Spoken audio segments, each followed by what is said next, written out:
Magandang umaga muli mga kapatid. Ito po isang mensahe na sinimulan po natin noong nakarang linggo at pagpapatuloy po natin ngayon. Ito pong, dito lang po nito, difficult decisions. Ito po yung mga desisyon na maraming mahirap na desisyon. Pero minsan wala namang kaugnay sa ating kaligtasan. Halimbawa, minsan tayo nasa eskwelahan, nagtatrabaho sa eskwelahan, may desisyon tungkol sa trabaho. O yan, ano naman trabaho po natin. Pero ito pinag-uusapan natin mga desisyon na ito, ay mga mahirap na desisyon dahil ito yung desisyon na maaaring mawala tayo sa Panginoon kung mali ang ating pipiliin. Ito po sa pagtatapos po natin ng karang linggo, tapos tayo kay Naaman, sabi ng mga Amerikano. Si Naaman po ay isang ketongin, meron siyang leprosy. Definitely, ng panahon na yon, walang cure yung leprosy. Sa panahon natin ngayon, kung ito ay matatagpuan, pagsisimula pa lang, ito ay pwedeng maibisan na po. Pero hindi ng panahon na yon. So, si Naaman, meron po siyang lingkod na babae na taga-Israel. Sabi niya, pumunta ka kayo sa Israel, mayroong propeta doon na maaaring makatulong sa iyo. Ang sinabi ng propeta, si Eliseo, maglulub ka ng 7 beses sa ordan, ganyan. At dilinis ka, ganyan. Si Naaman, dala ng kanyang pride, dahil sila'y sumakop sa Israel. At makita pa natin, hindi siya tinuring na mahalagang tao, dahil hindi mo lumabas yung propeta. Nagsugulang siya ng iba. Ayaw niya, sabi niya, hindi ba mas malinis kanya yung mga ilog namin sa Damascus kanya? Kaysa maglublob ako sa 7 beses sa maraming tubig na ito. Dahil ang Jordan River po, hindi siya malinaw. Ito yung murky kanya, hindi malinaw ang tubig. Pero yung lingkod niya, nagsabi sa kanya, ito sabi niya, and the servants came near and spoke to him and said, my father, if the prophet had told you to do something great, would you have not done? Ito mga tao, tayo mga tao, pag gagawin natin isang bagay na dakila, mas gusto natin gawin. Isa ang gagawa tayo sa bagay na simple. Ito yung kaisipan ni Naaman kasi. How much more then when it says to you, wash and be clean? Ama kanya, mas napakadali naman ang inutos sa'yo ng propeta, hindi mo gawin. So he went down and dipped 7 times in the Jordan, according to the saying of the man of God, and his flesh was restored like the flesh of a little child, and it was clean. Ito po isang miracle, dahil noong panahon na yun, walang treatment ng leprosy. Hindi ka pwedeng gumaling sa leprosy sa panahon na yun. Pero siya gumaling, para nagkaroon ng para naging balat ng isang maliit na bata, kanya. So ano ang sinakripisyo ni Naaman? Ang kanyang pride. Yung pride niya naging hadlang para hindi siya sumunod the first time. Nung siya sumunod sa Diyos at nalis yung pride niya, siya po gumaling. Dahil siya sumampalataya sa Diyos. This time, Hindi naman yung tubig ang naglinis sa kanya, kundi kapangyarihan ng Diyos. Pero may paraan na sinabi ng Diyos para sa luminis. Nang ginawa siya, nalinis. Or sa isang taong makapangyarihan, katulad din Naaman, at di naniniwala sa tunay na Diyos, yun ay mahirap na gawin niya. Ayaw yung gawin. Dahil ang nagligtas sa kanya, Diyos. Afterward, nung siya luminis na pumalik na sa Damascus, ang tanong niya sa propeta, anong gagawin ko kanya kapag ang aking Panginoon ay lumuluhod doon sa kanyang Diyos-Diyosan? In other words, ayaw rin niyang gawin yun. Dami niya yung propeta, umayong mga kaya pa kanya. So makikita natin, ito sa kalimbawa ng isang mahirap na desisyon sa isang taong may mataas sa katungkulan, malakas ang tingin, malaking tingin sa sarili niya. Iyon na inalis niya. At siya'y gumaling. At siya'y pinagaling ng Diyos. Ito po, masusunod. Noong mga mambansang Israel, pagkaraan po ng kumulang 70 years na sila'y alipin sa lapid ng Babylon, sila'y bumalik sa Israel. Ilan ay bumalik. Yung tinatawag na remnant, bumalik. Yung kakaunting bilang, bumalik sa Israel.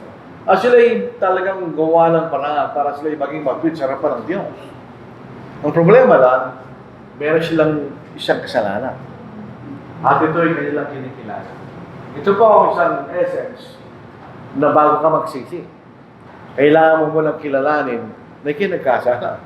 Kasi kung hindi mo kinikilala kasala, ba't ka magsisisi? Matitignan po na sa Ezra chapter 10, verse 2. At si Sekanias, na anak ni Jehiel, isa sa anak ni Ela, may nagsalita kay Ezra, kami nagkasala laban sa ating Diyos. At nag-asawa ng mga banyagang babae mula sa mga mamayan ng lupain.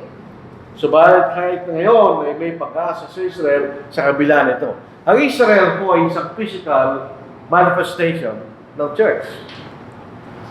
Sabihin, sa panahon ng Old Testament, pinagbabawalan ng Diyos na mahaluan ang ibang lahing basang Israel. Actually, maging physically pure sa harapan ng Diyos. So sila nagkasala. Kasala kami kanya. Sabi ng Diyos. Ang solusyon, ito.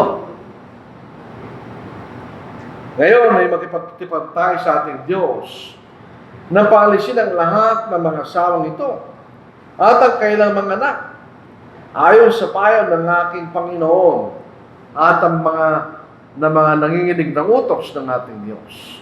At gawin ito ayon sa kautusan. Yun lang ang solusyon.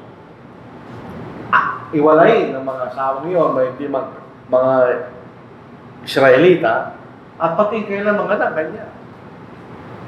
Isipin po natin yung bagay na yun. Napakahirap gawin, no? Siyempre, pag nagbabasa tayo ng Biblia, meron tayo nababasa. Pero meron din tayo hindi nababasa. Hindi natin nababasa yung damdamin ng mga tao yun. Kung ano ang nasa kailang puso, kung iwalay nila kailang mga asawa at ang kailang mga anak. Hindi natin nababasa yun, di ba? Kailangan tayo tumingin between the lines. So yun ang kailang naramdaman. Naiwalay namin ng aming mga asawa. Mahirap na desisyon nyo. Sa kasalukuyang panahon, alos imposibleng gawin ng tao yan. Meron kami nakausap na saksi ni Jehovah, doon sa Golden Land pa na interesado sila, gusto sila ma-baptize. Yung nalaman namin, hindi sila mag-asawa. Yung lalaki, may isawa iba. Yung babae, may isawa iba. Kaya sabi namin sa kanila, kung gusto niyong maligtas, wala hindi yung mag-asawa niya. Yung kasama niya ngayon. Hindi nila magawa. May mga anak na sila eh. Pwede siya klasik ng halimbawa. Nagsitosyon ngayon. Ihiwalay mo ang asawa mo, pati yung mga anak. Pero tingnan ninyo, masahin natin sa 11 ko. Ngayon din, mag-umpisal tayo sa Panginoon.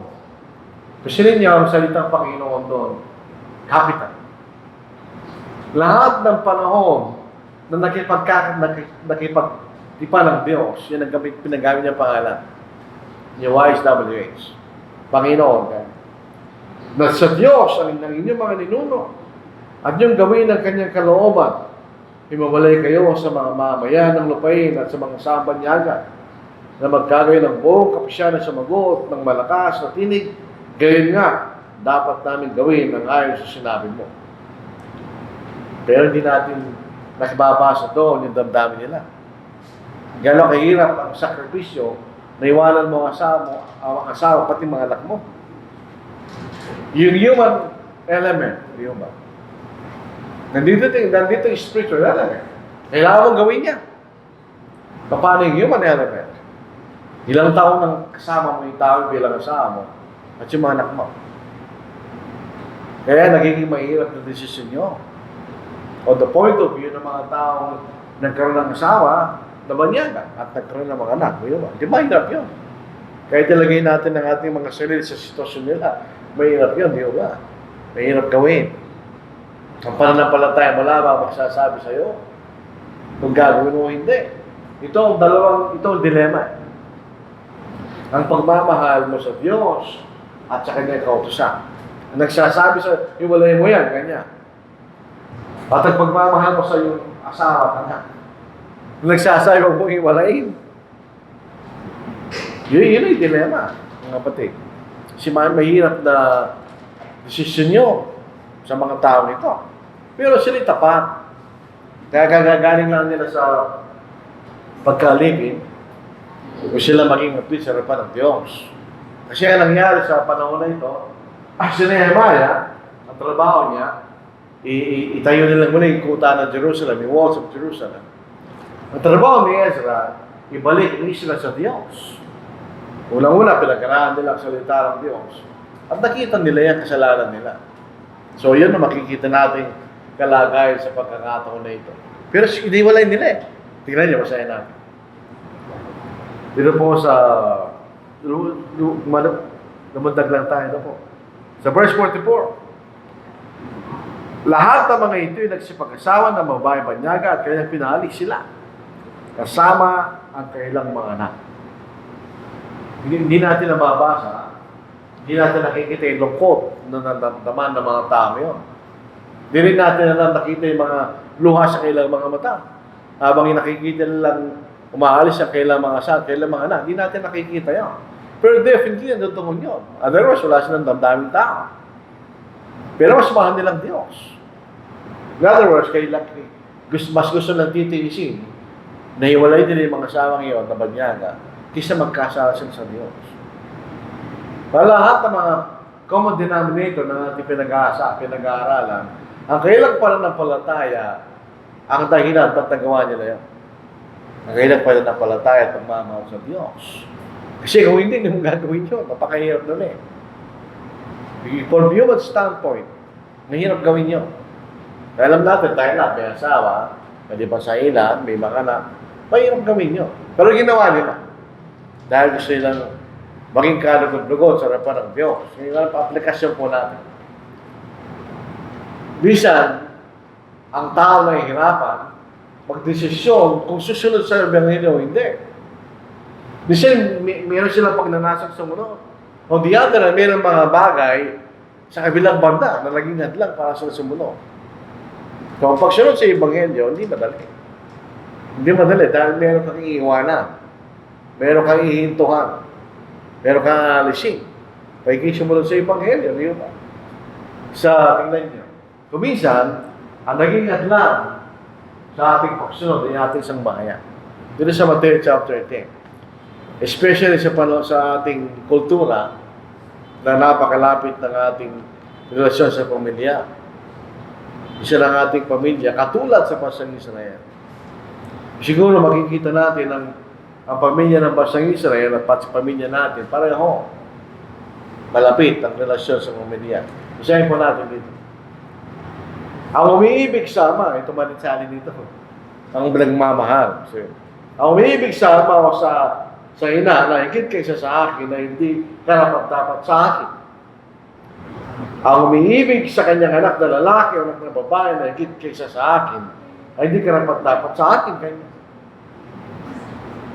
At hindi nagpapasya ng kanyang krus at sumusunod sa akin na hindi karapat-dapat sa akin. Ibig sabihin, hindi mo literal na krus yun eh. Pero pag tinignan natin yung figure ng krus, mabigat yun. In other words, sa ating pagsunod sa ating Panginoon, may mga bagay na mabibigat na dapat nating dalhin kanya. Katulad sa ating mga pamilya. Misa dahil sa pamilya mo, ayaw mo sumunod sa Ebanghelyo. Misa, problema yan, mga kapatid. Kailangan ka mag-desisyon. O sa iyong kayamanan. May mga tao ayaw sumunod sa Ebanghelyo dahil sa kayamanan. Dito sa Lucas, sasayin po natin. Dito sa 18 kabalata, dito po sa mga talatang binanggit. Tinanong siya ng isang pinuno, mabuting guro, anong gagawin ko pang pagbanang buhay na wala hanggang? Napakaganda tanong no. Kakaunti lang ang mga tao nagtatanong ng gano'n. Sinabi siya kay Jesus, bakit mo ako tinatawag na mabuti? Walang mabuti kundi ang Diyos lamang. Nalalaman mo ang mga utos, huwag kang mangalunya, huwag kang pumatay, huwag kang magnagaw, huwag kang tumayo saksi, sa kasinungalingan, igalang mo yung umatira. At sinabi niya, kinapad ko ng lahat ng mga bagay na ito, buhat pa ng aking pagkabata. Nang manig ito ni Jesus, sinabi niya sa kanya, isang bagay ang kulang sa iyo. Alam mo, mayroon ka, ipagbili mo. Ipamahagi mo sa mga tukha. at magkakaroon ka ng kayamanan sa langit at pumarito at sumunod ka sa akin, kanya. Ito isang mayamang tao. Subalit ang marinig niya mga bagay nito, siya'y nalungkot sapagkat siya'y napakayaman. Ayaw niya sumunod sa kadlang, sa taong yun, ay ang kanyang kayaman. O mga kaibigan, yun po sa panahon ng ating Panginoon, imposible na hindi nakita ang ginawa ng Panginoon. Yung mga magawa mga pangarihan, mga himala na ginawa ng Panginoon, imposible hindi nila alam yun. Pero alam na dahilan bakit minsan, kahit naniniwala sila sa Panginoon, ayaw nila sumunod. Sayin natin sa 12:42-43. Hindi lang pala yun. Dahil takot sa mga tao, basahin natin. Gayunman, marami sa mga pinuno ay maraming sumasampalataya sa Kanya.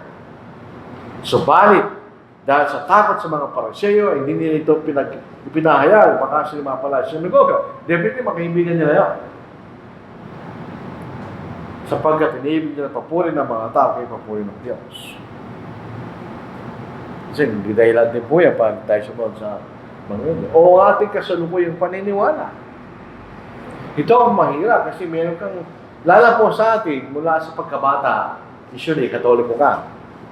Napakatagal na yun. Magkamagano, makagaling mo lahat yan. Tapos aaralan ka ng Ebanghelyo. Siya sabihin sa iyo, ang araw mali. Yung ang isang dahilan, ba't yung mga ibang tayo sumunod. Basahin natin sa 15 verse 9. Ito sabi ng ating Panginoon. At walang kamuluhan ang pagsama nila sa akin at tinuturing nila bilang mga aral ng mga tinuturing ng mga tao. O mga aral ng mga tao. Gusto niya laging palakid.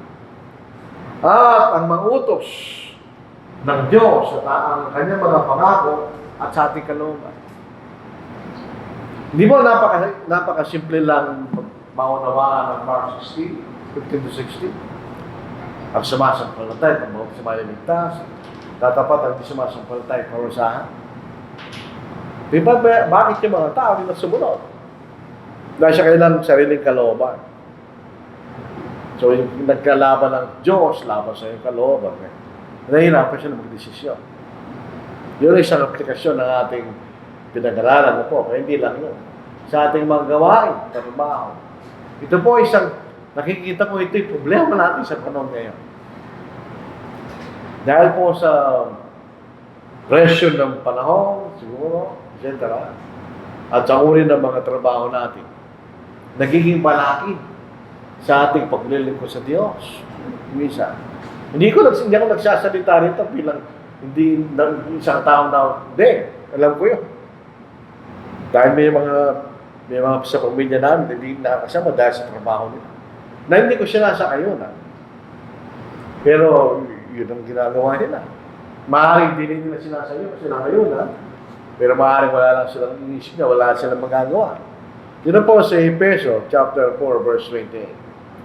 Siya po natin. Ito yung mga magnanakaw. Itong trabaho nila, magnanakaw sila. Hindi lang siguro ito literal na magnanakaw. Pati na yung mga indirect na magnanakaw sa panahon ng ating Panginoon. O po sa Apostle Paul. Sayin natin. Ang magnanakaw ay huwag nang magnanakaw pa. Marami klase magnanakaw. Kundi magtrabaho at gumawa siya sa pamagitan ng kanyang sariling magkamay na mabuting bagay pag siya may bahagi sa nangangailangan kanya. Diba mga kapatid, pinagmamawalan. Sa Matthew 6 verse 33 kanya, hanapin mo man ninyo kaharian at ang kanyang katwiran at ang mga bagay na ito ipawang dagdag sa inyo ay binaba ako ng Panginoon. Kaya lang minsan, siguro from your standpoint, nahirapan silang paniwalaan nyo. At yun din po sa Hebrews chapter 13, ganun din po makita natin. Hebrews chapter 13, 5-6. Sabihin, may pangako Diyos na hindi tayo pababayaan. Try natin. At mapapatunayan po natin yun. Umiwas kayo sa pag-ibig sa salapi. Ito pag-ibig talaga yan. Desire. At kayo masiyahan na kung anong meron kayo. Hindi sinasabi ng talatang ito na baka mag-ambisyon. Hindi niya sinasabi yun. Kundi kung ano man ang meron ka kayong kanya, masiyahan ka. Salamat sa Diyos. Kaya marami kayo konti. Sapagkat sinasabi niya sa anumang paraan, ay hindi kita iwan o pababayaan man. Kaya panatag natin masasabi, ang Panginoon na ay katulong, hindi ako matatakot anong magagawa sa akin ng tao. Alam niyo, yung mga katulad ko, umaasa lang kami sa Panginoon. Wala naman kayong matatag na trabaho. Wala kaming financial security. Actually, wala. Pero nabubuhay kami. Nilala lang may trabaho ka. Mabubuhay ka sigurado. Diba, piliin po natin yung trabaho, hindi tayo lalaban sa kalooban ng Diyos. Isa, kung halimbawa, ang ating trabaho will require long-term separation mula sa pamilya natin. Kaya bawal mag-abroad, imulay sa asawa mo. Kung Kristiyano ka, kung gawin nyo. Rather na mag-sacrifice sa inyong kakaunting kinikita, isa maghiwalay kayo sa mahabang panahon. Yun po isang pagkakataon ni Satanas. Di ba nauso yung napakasakit ko, Eddie? Hindi lang po joke yun eh, totoo yun. Yung social cost na nagtatrabaho sa abroad, hindi natin binibilang yun. Yung pagbabago ng pamilya dahil sa ganung bagay. Ang inaasam lang natin, yung material ng pakinabang. Pero yung social cost, yung spiritual cost, hindi yung binibilang na mas mahalaga kaysa doon sa pera, di ba? Basahin natin sa 1 Peter chapter 3 verse 7. Ganyan din naman kayo mga lalaki, maging mapagbigay kayo sa inyong asawa, sa inyong pagsasama na binibigyan ng kapangalang babae bilang isang mas marupok, na lamang sila may tagapagbagay ng biyan ng boy pang wala makadlak sa iyong panalangin. Sa ibang salin kanya, dwell with them with understanding. May isang litang dwell with them. Sabihin, kayo magsama kayo. Hindi kayo maghiwalay. Bawal yun. Kaya siguro yung mga short-term separation, ng araw, pwede pa yan dahil uwi ka rin eh. Pero may natawag ka na kayo, wala kayo. Maraming bagay mawawala doon pag gano'n. Yung social cost, lalo sa spiritual cost, mga kapatid. Ano pa? Sa ating marital status. Ito po ay isang problema rin. So, sabi ko kanina, sinabi ko kanina. Dahil mayroong kautusan ng Diyos tungkol sa pag-aasawa. Di ba? Ito yung may asawa. At yun, may asawa rin. May mangyayari kayo, di ba? Tapos, iiwalay nila ang asawa nila, magsasama sila. That's a doctrine. Kung kayo walang asawa, yun po ay isang fornication. Bago tayo magdesisyon kung sinong kakasamahin mo sa buhay mo, tignan mo muna kung kalooban ng Diyos. Dahil pag practical speak from your standpoint, napakahirap nang umalis pag nandun ka na. Bilang tao, alam natin lahat yun. So, ang pag-aasawa po ay pangalawang pinakamahalagang desisyon sa buhay mo. Number one, kayo maging Kristiyano. Pangalawa, yung maging asawa mo. So, pag pipili mo asawa, pumili kang mabuti kasi yun ay maging asawa mo sa abang buhay. Minsan, swerte lang. Minsan, swerte ka, minsan hindi. Pero regardless, kung swerte ka, hindi ka pa rin pwedeng umiwalay. Kailangan mo natin doon sa asawang yun. Kaya yung babasahin natin yan, baka mag-iwalay ka niya. So, halimbawa, kayo nasa sitwasyon na ganyan, hiwalayin mo. Kung tayo Kristiyano. Maganda na yung temporary pain for a while. For a while lang yun eh. Kesa sa eternal pain sa impyerno. Wala ka ng pag-asa to. Lahat po tayo, naranasan natin yung umihiwalay. Naranasan natin yan. Nung may boyfriend, girlfriend, kayo nag-break, naranasan natin yun, di ba? Yung meron temporary pain. Kasi ang miracle ng relationship, nagkakaroon ka ng routine. Kasama mo yung tao yun. Sa mga ginagawa nyo, etc. Kasama mo yun eh. So pag nag-iwalay kayo ngayon, masisira yung routine mo. Wala na yung tao yun eh. So masakit yun, di ba? Parang tinagpes ng kamay. Pero temporary lang yun. Pero eventually, yung po. Pero hindi siya pag tayo na natin sa relasyon na hindi ganyan. Pinili natin ito kaysa sa Diyos. That's permanent pain. Eternal. pumunta tayo sa langit. Ay sa impyerno na doon ay masakit, di ba? So, ito po yung tinuturo natin. Bakit ito kailangan natin ituro? Hindi naman sana mabaray. Dahil ito yung totoo. Totoo nangyayari po, kahit hindi sa mga Kristiyano, kahit sa mga Kristiyano nangyayari. Pag hindi kayo nakasal, that's living in. Pag hindi may asawa, at nagkasama ka sa iba, that's adultery. Pag wala kang asawa, at hindi ka nagpakasal, live in, the fornication nyo. Napakarami po mga, hindi ko maintindihan, bakit gusto mong magkaroon ng relasyon na walang security? Ang Diyos ay matalino. Binigyan nila ng security ng pag-aasawa. Bawal maghiwalay. That's the security. Pero paano yan? Hindi kayo mag-asawa. Pwede na yung maghiwalay anytime. Bakit papayag ang babae dyan? Ang grabyado siya, di ba? Pero pumapayag sila eh. Napakaraming mga bata ngayon. Nagsasama lang sila mag-asawa. For sa lalaki, sabi niya, walang mawawala sa lalaki. Hindi rin totoo yun. From physical point of view siguro, pero from emotional point of view, may mawawala sa kanya. Hindi natin naunawaan na pag naghiwalay ang mag-asawa, mas masakit pa sa lalaki sa babae. Kasi yung babae, pwede umiyak yan, yung lalaki hindi. Mas yung pain niya, mas mabigat dalhin kaysa sa babae. So hindi totoo yun. Hindi ka naman nagrabyado ng lalaki, hindi totoo yun. Totoo yun. Anytime na maghihiwalay, may masakit yun. Sa relasyon, lalo sa pag-aasawa. So, pag nag-decide tayo dyan, mag-decide tayo mabuti. Nilagay natin ito sa gitna.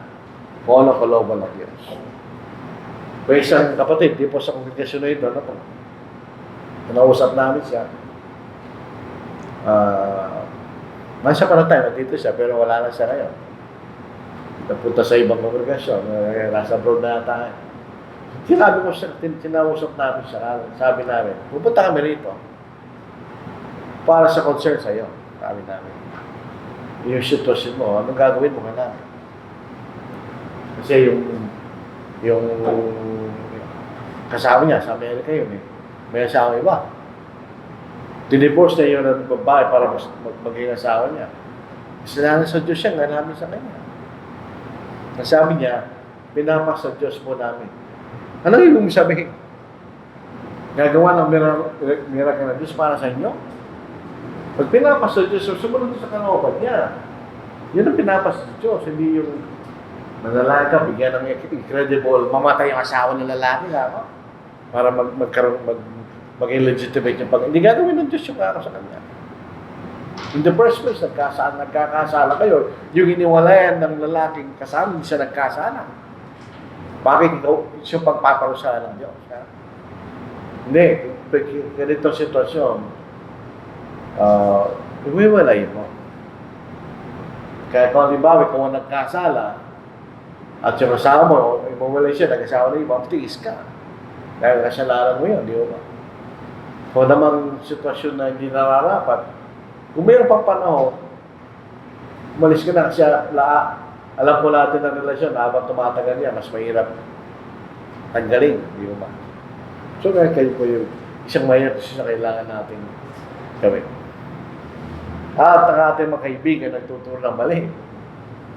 Dito po masakit. Yung isa, hindi ba kung Christian ang denomination, pero isa kapatid natin, nagtuturo ng mali.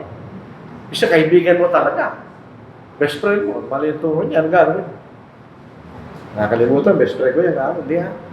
Sabi po sa 2 John 9:11, hindi natin siya kayo tanggapin. Kung tinadala niya yung maling aral, pag tinanggal ko sa kanya, masasama ko sa kanya mas magawa. Mahirap na desisyon niya, pero kailangan mong gawin. Marahil pagkakataon, liba po ng panahon na nagkaroon ng controversy sa church benevolence sa mga Amerika. Isa may magkakapatid kung sila makakaran. Yung iba, liberal, yung iba, hindi. Tutsan, nasa katotohanan sila. Kaya napansin ko lang, sa mga pamilyang yun, yung mga prominent, naging liberal. Yung mga hindi ka prominent, ang kasama natin. Diba si Adel Stevens, ano po? Kapatid siya ni Grover Stevens na sikat, na mga ngaral. Si Adel Stevens, bunso. Siya yung tapat, yung magkapatid niya, liberal. Pero mayroong pain of separation, wala tayong magagawa kanya. Ako sa totohan lang ako kanya, kahit umayam nila, wala akong magagawa. So, kahit po sa ating mga kaibigan nangangaral na mali, kailangan tayo niwan. O sa pag-uusig dahil sa ating pananampalataya. Mabuti nga sa panahon po natin, wala na ganyan. Pero nung sa Apocalypse, gano'n, di ba? Dahil sa kanilang pananampalataya, tinis silang mamatay. Amang hikita natin ang aklat ng Apocalypse, binabasa lang natin. Pero pag titignan natin yung nangyari, may hirap yung sitwasyon po nila. Pinili nilang mamatay kaysa mabuhay dahil sa kanilang pananampalataya. Basahin po natin. Ito ang pinakahintulutang, sabi po sa akin, ito ang pinahintulutang makapagbigay ng hininga sa larawan ng halimaw upang ang larawan ng halimaw ay makapagsalita at may patay naman ang lahat ng hindi sumasamba sa larawan ng halimaw niya. At ang lahat, ang hamak at ang takila, ang mayaman at ang mga tuka, ang mga malaya at mga lipid, ay pinalagyan ito ng isang tanda sa kanilang kanang kamay at sa noo.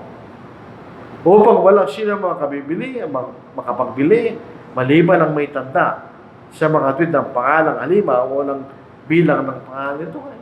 Kung Kristiyano tayo, panahon na yun, napakahirap no? Hindi napapatay ka o economic persecution. Mahirapan ka sa buhay, dahil Kristiyano ka. Pero ito mga taong kapatid, tinis nila eh.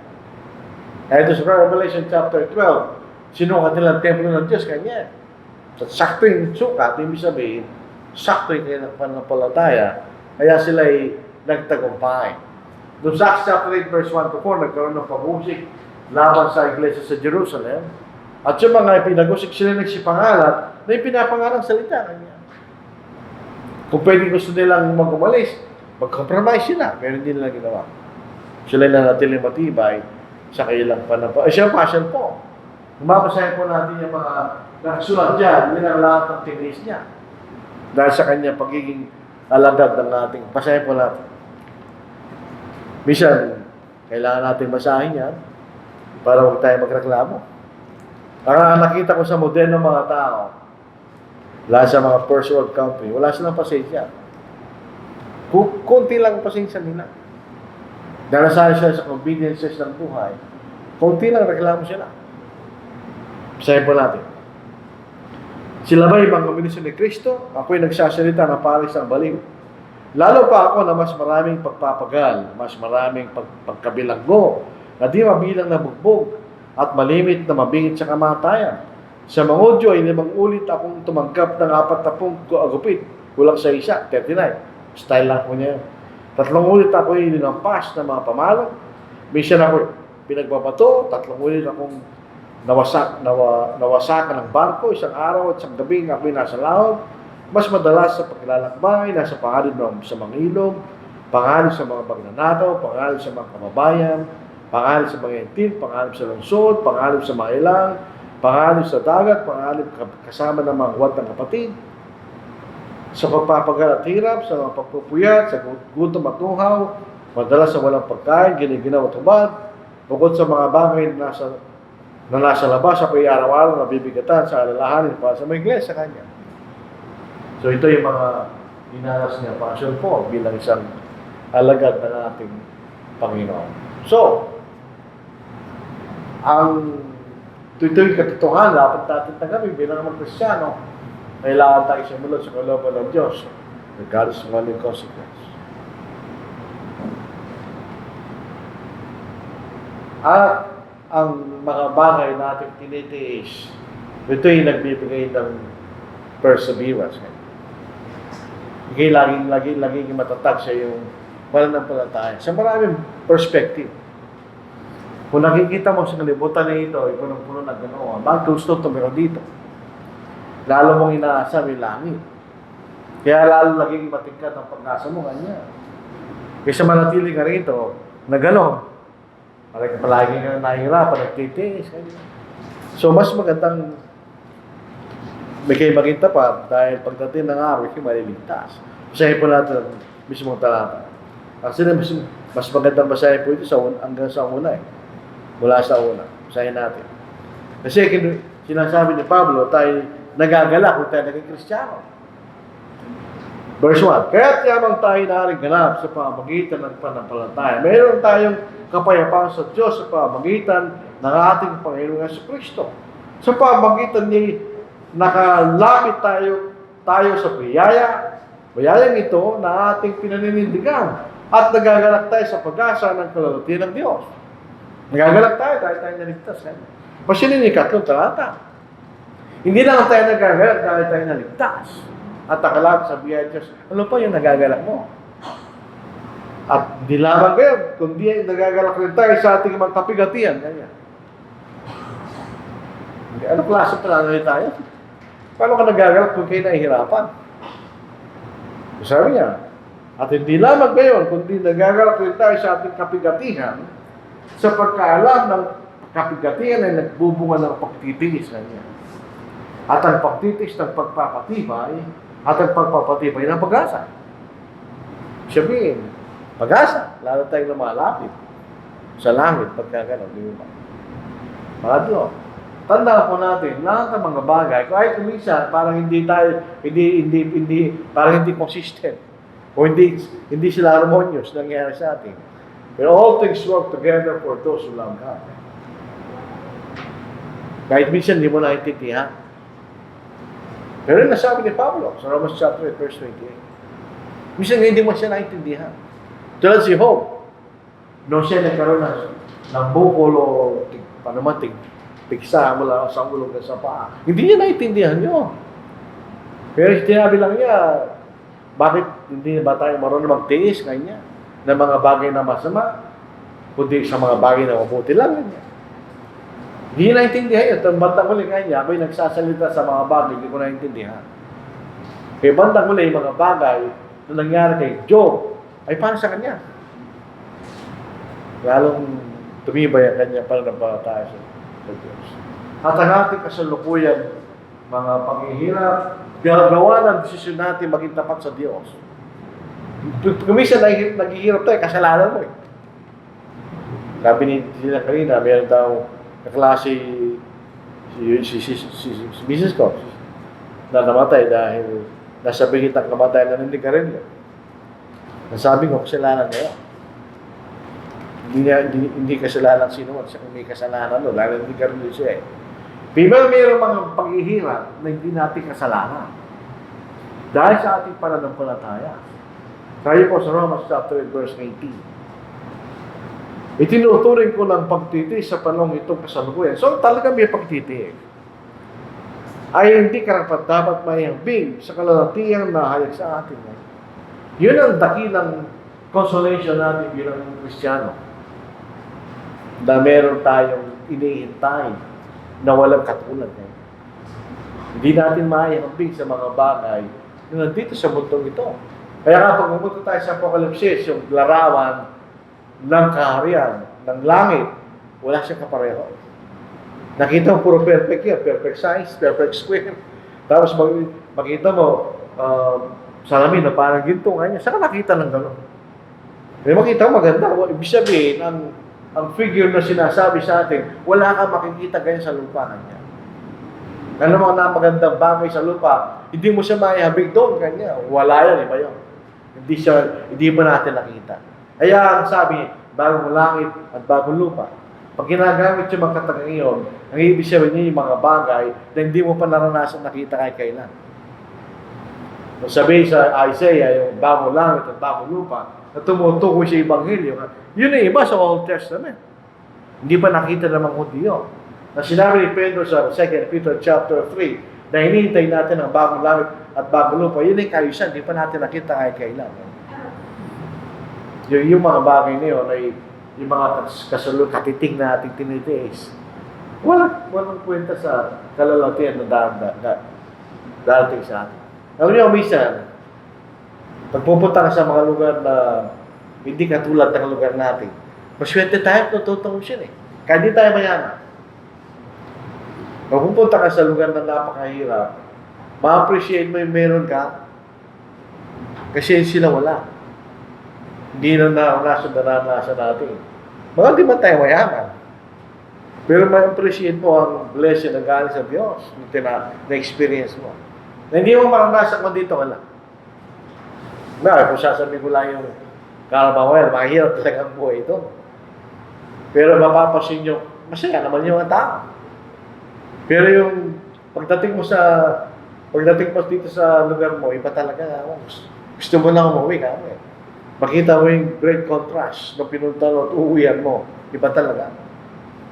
Makikita mo, maganda pala yung lugar mo. Walang kung ikukumpara sa yung mga lugar na pupuntahan mo. Maganda pala yung lugar mo nga. Na hindi mo na-appreciate dahil nandito ka araw-araw.